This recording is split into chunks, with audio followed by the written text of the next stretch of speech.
Posisi speaker aktifnya sudah dibuka seperti ini, dan ini sangat ribet sekali. Kenapa saya bilang ribet? Karena untuk membuka bagian depannya saja, ini harus dibuka semuanya lewat belakang.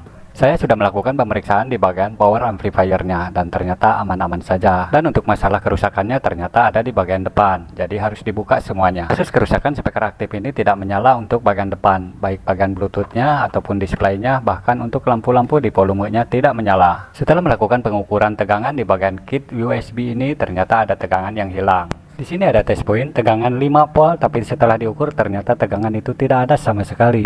Dan juga di sini ada tegangan standby 3,3 volt, ternyata tidak ada juga. Seharusnya di sini ada, tapi ternyata tidak ada. Dan setelah melakukan pengukuran di bagian sini, di sini ada tegangan 5 volt. Dan tegangan 5 volt di sini langsung dijumper ke bagian sini.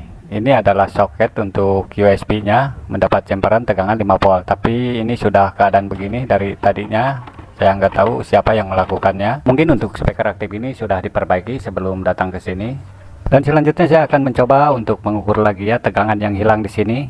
Walaupun di sini tidak dipakai untuk pinnya, tetapi harus ada tegangan 5 volt dan juga 3,3 voltnya. Mungkin ada yang bertanya speaker aktif apakah ini, nanti juga di bagian belakang akan diketahui speaker aktif apa ini. Untuk speaker aktifnya sudah saya sambungkan ke listrik dan sekarang tinggal melakukan pengukuran tegangan yang saya bilang tadi tidak ada. Saya tes lagi. Nah, jadi tegangannya tidak ada sama sekali di sini. Seharusnya pin ini walaupun tidak dipakai harus ada tegangan 5 volt. Lanjut ke tegangan yang 3,3 voltnya juga tidak ada. Nah, pantaslah untuk bagian depannya untuk speaker aktif ini mati total semuanya dikarenakan tegangan di sini tidak ada. Dan di sini ada tegangan 5 volt yang saya bilang tadi dan dijumper ke pin kaki USB bagian tegangannya di sini. Nah, untuk selanjutnya saya akan mengalihkan jumperan ini ke titik tegangan yang tadi tidak ada dan nanti di sini tetap dipasang jadi tidak dirubah. Ini hanya memindah sementara aja untuk mengetes bagian display dan juga bagian volume di sini apakah dapat menyala dengan diberikan tegangan 5 volt.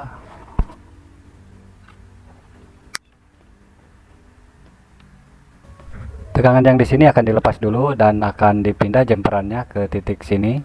Untuk melihat apakah bagian yang saya sebutkan tadi dapat menyala atau tidak, dan bila dapat menyala tinggal langsung disambungkan paralel aja. Nah, jadi seperti ini sudah saya pindah. Saya akan mencoba mengukur tegangan yang tadi hilang di bagian yang saya sebutkan, seperti tegangan 3,3 voltnya juga apakah sudah dapat muncul. Terlihat untuk lampu indikator di volume sudah dapat menyala.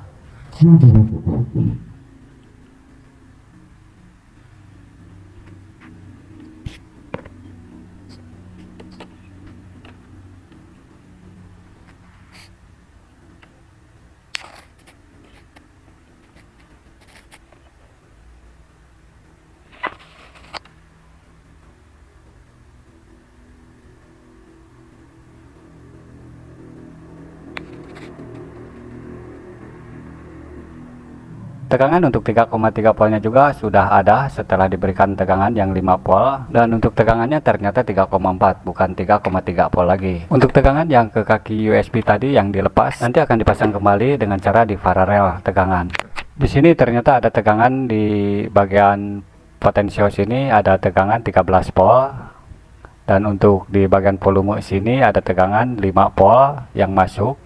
Dan untuk di kit USB juga tadi sudah diukur, di sini ada 5 volt dan di sini untuk displaynya ada 5 volt juga.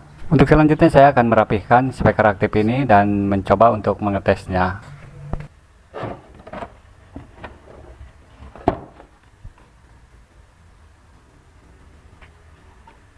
Dan sebelum menutupnya saya akan mengalihkan kabel ini ke semula dan tegangan ke sini akan saya jumper. Dan ini setelah dirapikan untuk speaker aktif Polytron VMA 9522 ini sudah normal kembali.